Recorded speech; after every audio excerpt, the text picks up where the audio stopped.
अस्सलाम वालेकुम नाजरीन, शाहनवाज सरारी आपकी खिदमत में हाज़िर हो। अल्लाहुम्मा सल्ली अला मुहम्मदिन नबिय्यिल उम्मी व अला आलिहि वसल्लम तस्लीमा। नाजरीन, हमारा आज का मौजू है कि तीन दोस्त थे जिनमें आखिरी हज़रत उमर फ़ारूक रज़ी अल्लाह ताला अन्हु। अल्लाह तबारक ताला के नबी सल्लल्लाहु अलैहि वसल्लम ने जब इस्लाम की तबलीग की शुरू की तो आपको बहुत ज़्यादा परेशान किया जाने लगा, आप पर तरह तरह के जुल्म ढाए जाने लगे। आपने एक दिन खाना काबा का गुलाब पकड़कर अल्लाह ताला से दुआ की कि या बारी ताला, मक्के के जो दो सरकर्दा लोग हैं, जो सरपंच हैं, उनमें एक अबू जहल था और एक उमर बिन खत्ताब था। अल्लाह के नबी दुआ कर रहे हैं कि या बारी ताला, इन दोनों में से किसी एक को इस्लाम की हिदायत नसीब फरमा दे ताकि इस्लाम को तकवीयत पहुँचे, ताकत पहुँचे। तो अल्लाह तबारक ताला ने अल्लाह की नबी की ख्वाहिश के मुताबिक उमर फ़ारूक रज़ी अल्लाह ताला अन्हु को इस्लाम से मुशर्रफ किया, उन्हें इस्लाम की दौलत नसीब फरमाई। और ये वही उमर फ़ारूक हैं कि जिनके नाम से कैसर किसरा की हुकूमतें कांप जाती थीं। उस वक़्त की सुपर पावरें जो थीं, सुपर ताकतें थीं, वो उमर के नाम से कांप जाती थी।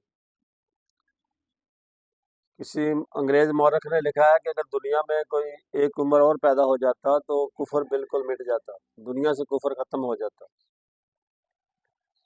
अब इन्हीं उमर फ़ारूक के बारे में है कि एक दिन आप जुमा पढ़ाने के लिए घर से जाने लगे तो देखा कि जूता टूटा हुआ है, बिल्कुल ही टूटा हुआ, पहनने के काबिल नहीं है, वो किसी तरीके से भी पहना नहीं जा रहा। तो बीवी से कहा कि इसको मरम्मत कर देना था। तो बीवी ने कहा कि मरम्मत करते करते करते इसकी ये हालत हो चुकी कि अब ये मरम्मत भी नहीं होता। तो उमर फ़ारूक रज़ी अल्लाह ताला अन्हु को नंगे पाँव मस्जिद में जाना पड़ा जुमा पढ़ाने के लिए। वक़्त के अमीरुल मोमिनीन हैं, 22 लाख मरबा किलोमीटर के हुक्मरान हैं और इतने पावरफुल हुक्मरान हैं कि बड़ी बड़ी सुपर पावरों से बैतुल माल आ रहा है, माल गनीमत आ रहा है बैतुल माल में, और मस्जिद नबवी में सोने चांदी के ढेर लग रहे हैं। लेकिन बादशाह का ये हाल है, खलीफा का ये हाल है कि उनके पाँव में जूता नहीं पहनने के लिए, और वो नंगे पाँव जाके मस्जिद नबवी में जुमा पढ़ा रहे हैं। सहाबा किराम ने जब देखा तो उनको बड़ी ना रंज हुआ, फिक्र हुई। जो बड़े मोतबर सहाबा थे उनमें हज़रत अली रज़ी अल्लाह ताला अन्हु भी शामिल थे। ये वही सहाबा थे जिनको अल्लाह के नबी ने दुनिया में जन्नत की बिशारत दी हुई थी। अब्दुर्रहमान बिन औफ, हज़रत तलहा, हज़रत ज़ुबैर और हज़रत अली वगैरह, ये 6 लोगों की कमेटी बनी और इन्होंने कमेटी ने ये फैसला किया कि अब मुल्क में हर तरफ से मालो ज़र आ रहा है, सोना चांदी आ रहा है, अब वो पहले वाले हालात नहीं रहे।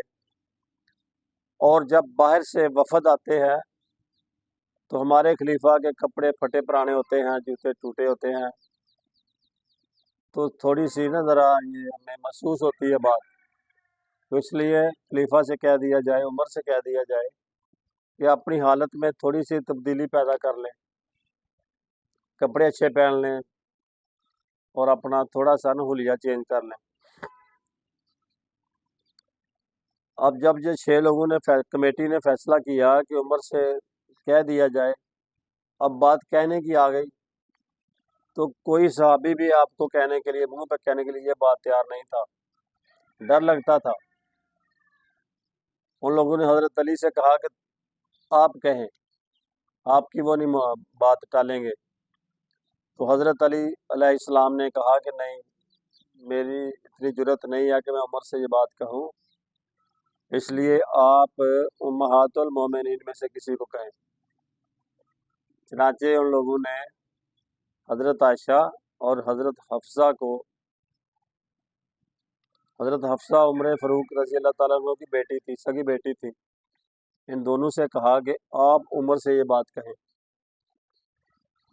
تو حضرت عائشہ رضی اللہ تعالیٰ عنہ اور حضرت حفصہ رضی اللہ تعالیٰ عنہ نے عمر فاروق کو بلایا، ان سے ملی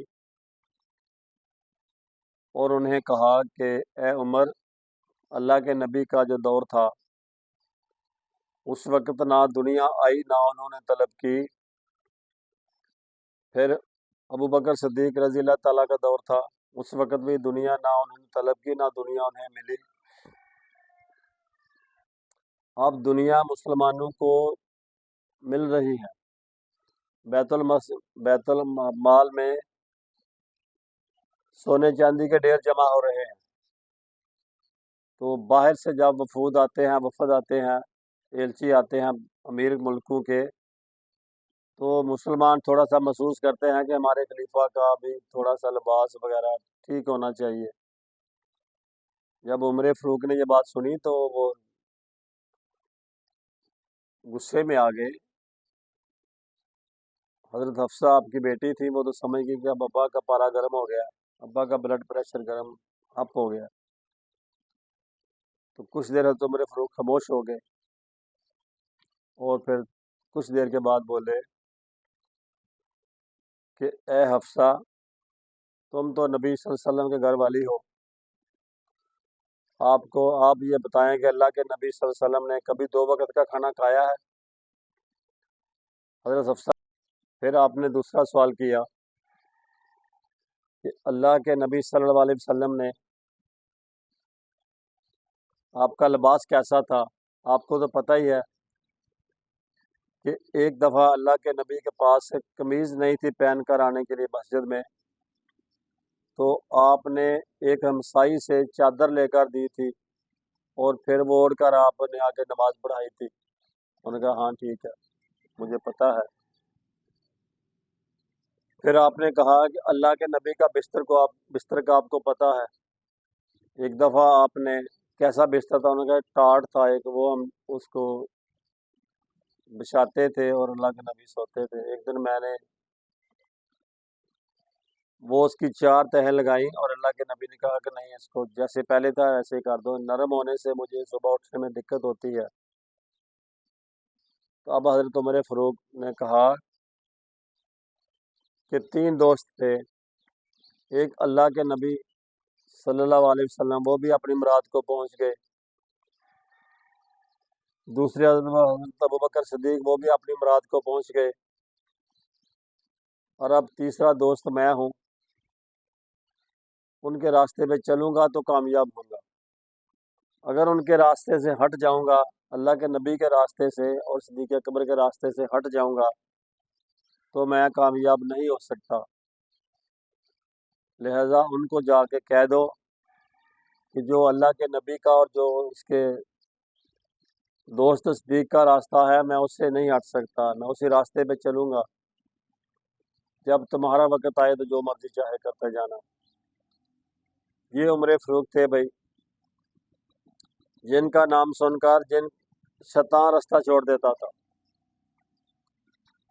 لیکن جب اللہ کے نبی کا یا اللہ کے دین کا معاملہ ہوا تو عمر فاروق نے پوری کی پوری سادگی اختیار کی، جیسے اللہ کے نبی نے سادگی اختیار کی۔ جب بیت المقدس فتح ہوا تو عمر فاروق کو جب بلایا گیا، ان لوگوں نے شرط لگائی تھی یہودیوں نے کہ ہم چابی آپ کے خلیفہ کو دیں گے۔ جب عمر فاروق رضی اللہ تعالیٰ عنہ بیت المقدس پہنچے تو آپ کے لیے شہر سے باہر انتظام کیا گیا تھا، ایلچی وغیرہ، آپ کے جو گورنر وغیرہ تھے ان لوگوں نے، اور عیسائیوں نے کہا کہ ہمارے لوگ جو ہیں وہ بڑے پریشرائز ہیں کہ وہ کتنا بڑا خلیفہ ہے مسلمانوں کا۔ جب انہوں نے حضرت عمر فاروق کو دیکھا تو انہوں نے آپ کے لیے کہا کہ نہیں، اونٹ نہیں، ہم آپ کو گھوڑے پہ لے کے جائیں گے۔ और बड़े साफ सुथरा उन्होंने लिबास तैयार किया हुआ था, जैसे वो शहाना लिबास होते हैं, लेकिन आपने वो लिबास भी नहीं पहना। उन्होंने कहा चलो हमारे घोड़े पे सवार हो जाओ, घोड़े पे की पीठ पर बैठ कर जाओ, तो आप वो भी नहीं माने। आपने कहा कि मैं ऊँट पे बैठ के जाऊंगा जिस पे मैं आया हूँ।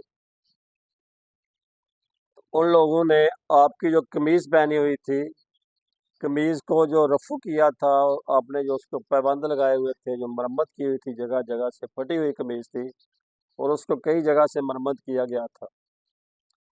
तो आप सल अपना हज़रत उमर फ़ारूक रज़ी अल्लाह ताला अन्हु को जब उन लोगों ने कमीज के वो पैबंद देखने शुरू कर दिए, तो उनको कुछ समझ नहीं आ रही थी। बिलाखिर उन लोगों ने सवाल कर दिया कि ए उमर फ़ारूक, है अमीरुल मोमिनीन, आपकी कमीज को कितने पैबंद लगे हुए हैं, कितनी जगह से मरम्मत की हुई है? तो हज़रत उमर फ़ारूक ने खुद उनको गिन के दिखाया कि यहाँ से रिपेयर हुई है, यहाँ से हुई है, यहाँ से हुई है, और पूरे के पूरे गालबन 17 पड़ा है तारीख में, 17 जगह से कमीज वो मरम्मत की हुई थी। जब आपने वो 17 पैबंद पूरे कर दिए तो उन्होंने कहा कि ये लें, आप चाबी ले लें। उन लोगों ने कहा कि हमने अपनी पुरानी किताबों में पढ़ा है, इल्हामी किताबों में पढ़ा है कि जो अल्लाह के नबी के साथी आखिरी नबी होंगे, उनके साथी जो इसको फतह करेंगे बैतुल मक़दस को, उनकी कमीज को इतने पाबंद लगे होंगे। और हम ये आपकी निशानी चेक कर रहे थे कि वाकई ये वही आदमी है या कोई और है। तो ये उम्र फ़ारूक हैं भाई, सादगी की ये अलामत है, सादगी की ये निशानी है। जब इंडिया पाकिस्तान आज़ाद हो गया अंग्रेज़ से, तो वहाँ का जो गांधी था, गांधी ने अपने बुज़ुर्ग को एक मीटिंग बुलाई, उनको अपना मुखातब किया, सादगी के मौजू पे उसने खिताब करना था, और सादगी की मिसाल देते हुए उसने कहा कि मैं आपको किसी नबी की या किसी हुक्मरान की मिसाल नहीं देता, मैं आपको उम्र फ़ारूक की मिसाल देता हूँ कि सादगी इख्तियार करो, उम्र फ़ारूक की तरह सादगी इख्तियार करो, जिसने इतना बड़ा हुक्मरान होने के बावजूद भी ऐसी सादगी इख्तियार की कि आज काफिर भी आपकी तारीफ करने पर मजबूर है। तो नाज़रीन, हमें भी चाहिए कि हमें भी अपनी औकात में रहें। सादगी का मतलब ये नहीं है कि आदमी बिल्कुल ही दीन को भूल जाए। अल्लाह को याद रखें, अल्लाह के नबी की सुन्नत पर चलने की कोशिश करें, सहाबा कराम की सुन्नत पर चलने की कोशिश करें।